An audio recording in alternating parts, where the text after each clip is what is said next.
తెలంగాణ ఇస్తే రాష్ట్రంలో కాంగ్రెస్ పార్టీ పూర్తిగా కనుమరుగవుతుందని తెలిసి కూడా సోనియా గాంధీ తెలంగాణ ఇచ్చారని మాజీ ఎంపీ పొంగులేటి శ్రీనివాసరెడ్డి అన్నారు. ఎంతో మంది అమరుల త్యాగాల ఫలితంగా తెలంగాణ ఏర్పడిందని తెలిపారు.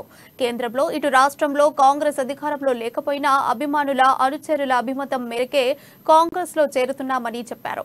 రేపు ఖమ్మం వేదికగా జరగబోయే తెలంగాణ జనగర్జన సభలో రాహుల్ గాంధీ సమక్షంలో కాంగ్రెస్ పార్టీలో చేరబోతున్నట్లు స్పష్టం చేశారు. ఈ సందర్భంగా సీఎం కేసీఆర్ ప్రభుత్వం చేస్తున్న కుట్రలపై ధ్వజమెత్తారు. కాంగ్రెస్ పార్టీలో నేను నాతో పాటు ఉన్న మిగతా మిత్రులందరం కాంగ్రెస్ తీర్థాన్ని పుచ్చుకొని ఉన్నాం. ఎందుకు కాంగ్రెస్ పార్టీలో జాయిన్ అవుతున్నామనే విషయాన్ని గతంలో చెప్పాను, మళ్ళీ క్లుప్తంగా చెప్తాను. ఏదైతే తెలంగాణ రాష్ట్రం వస్తే మా బ్రతుకులు బాగుపడతాయని కలల కన్నా తెలంగాణ బిడ్డల కలలు కలల్లాగానే మిగిలిపోయాయి గడిచిన 9 సంవత్సరాల 3 నెలల నుంచి. అయితే ఏ తెలంగాణ రాష్ట్రాన్ని ఇస్తే ఆనాడు ఉమ్మడి ఆంధ్రప్రదేశ్లో కాంగ్రెస్ పార్టీ పూర్తిగా చచ్చిపోతుంది అని తెలిసి కూడా ఆనాడు సోనియా గాంధీ గారు తెలంగాణలో సుమారు 1400 మంది పైచిలుగా యువత ఆత్మ బలిదానం చేసుకుంది. వేలాది మంది తెలంగాణ బిడ్డలు అనేక రకాలుగా ఇబ్బందులు పడ్డారు.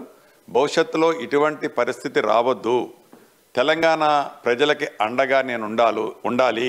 ఆంధ్రప్రదేశ్లో కాంగ్రెస్ చచ్చిపోయినా పర్వాలేదు, కానీ తెలంగాణ ప్రజలకి అండదండలుగా ఉండాలి, వారి ఆత్మ గౌరవాన్ని గౌరవించాలి అని ఇబ్బంది ఉందని తెలిసి కూడా ఆనాడు తెలంగాణ రాష్ట్రాన్ని ఇస్తే మాయమాటలతో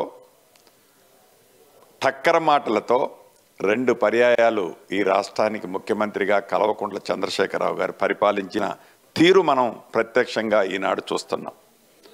తెలంగాణ ప్రజలు ఇప్పుడు ఏమనుకుంటున్నారంటే, కాంగ్రెస్ పార్టీ శ్రీమతి సోనియా గాంధీ గారు ఆనాడు తెలంగాణ రాష్ట్రాన్ని ఇచ్చారు కాబట్టి, వారికి తెలంగాణ ప్రజలు మనం రుణపడి ఉన్నాం కాబట్టి తప్పకుండా రాబోయే ఎన్నికల్లో కాంగ్రెస్ పార్టీని గెలిపించి గడిల పాలన నుంచి విముక్తి చేయాలి తెలంగాణ రాష్ట్రాన్ని అని తెలంగాణ ప్రజలు కోరుకుంటున్నారు. రాష్ట్రంలో కాంగ్రెస్ పార్టీ అధికారంలో లేదు, కేంద్రంలో కాంగ్రెస్ పార్టీ అధికారంలో లేదు. నా స్వార్థం కోసమో, నా లాభం కోసమో, నా కుటుంబ సభ్యులు మంచి కోసమో, నేను ఆస్తులు పెంచుకోవటం కోసమో అయితే బీఆర్ఎస్ పార్టీలోనైనా ఉండాలా, లేకుంటే బీజేపీ పార్టీలోనైనా ఉండాలి. కానీ రాజకీయాల్లోకి నేను వచ్చింది నా స్వార్థంగా సంపాదించడం కోసం కాదు. ప్రజల మనోభావాలకు అనుగుణంగా, ప్రజా అభిష్టానికి అనుగుణంగా ప్రజల మనసులో ఏ కోరిక అవుతుందో ఆ కోరికని నెరవేర్చటం కోసం నేను ఇబ్బందులు పడ్డా, మా సంస్థలు ఇబ్బందులు పడ్డా, ఆల్రెడీ ఇబ్బందులు పెడుతున్నారు. వీటన్నిటినీ ఎన్ని ఇబ్బందులు కష్టాలు ఎదురైనా కూడా ఈ కల్వకుంట్ల చంద్రశేఖరరావు గారిని ఇంటికి పంపాలని ఏకైక లక్ష్యంతో కాంగ్రెస్ పార్టీలో జాయిన్ అవ్వబోతున్నాను. ఆర్టీసీ బస్సులు మాకు కావాలి అని అంటే 4 రోజుల క్రితం మీరు 1,90,00,000 కట్టండి, మేము ఆర్టీసీ బస్సులు ఇస్తామని చెప్పారు. కానీ 2 రోజుల క్రితం మేము ఇవ్వలేము, మా ఆర్టీసీ చాలా బిజీగా ఉందని చెప్తున్నారు. ఎంత దౌర్భాగ్యం అండి! ఆర్టీసీ నష్టాల్లో ఉంది. వేడి నీళ్ళకి చన్నీళ్ళు అన్నట్టు ఏదో కాంగ్రెస్ పార్టీ మేము ఆ కార్మికులకి మాకు ఉపయోగపడ్డట్టుంటుంది, సంస్థకి ఉపయోగపడ్డట్టుంటుందని మేము బస్సులు రెంట్కి అడిగితే మాకైతే ఎవరు కానీ అంటే ఇది కేసీఆర్ గారు వారి తాతగారు రాసిచ్చిన ఆస్తి, ఆ మంత్రి గారికి వాళ్ళ నాయనగారు రాసిచ్చిన ఆస్తినా? ఇది ప్రజల సొమ్ము, అండి.